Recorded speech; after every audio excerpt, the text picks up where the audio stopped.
Hey, this is Ashley from RecPro, and on your RV, you have fender skirts. Now, you might think these are kind of just there for decoration, right? Wrong. They actually serve three main purposes. First, they are there for aesthetics. They keep your RV looking nice and factory finished. Second, they protect the top of the tire. When you're out on the road, you might drive through some rain, snow, or even hail, and you might have some back kicks from the road, let's say dirt, or maybe even some stones, and you don't want that hitting your tire. So with a fender skirt, it can cover up the top bit and keep it that much more protected. Third, it helps the aerodynamics of your RV. When you don't have a fender skirt, the air can get trapped up in your wheels and cause a lot of drag, and this can really hurt your fuel efficiency. With the fender skirt on there though, it keeps it out, keeps your RV nice, and keeps your fuel efficiency high.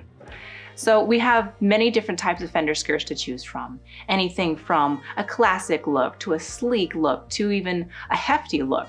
Just choose which one you want and you'll be good to go. Made of ABS plastic, it's durable and is available in the color black.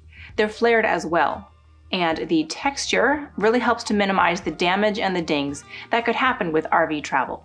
So if you want to find out more, just click the link below, like, comment, and subscribe, and remember, when you're rolling down the road, roll with RecPro.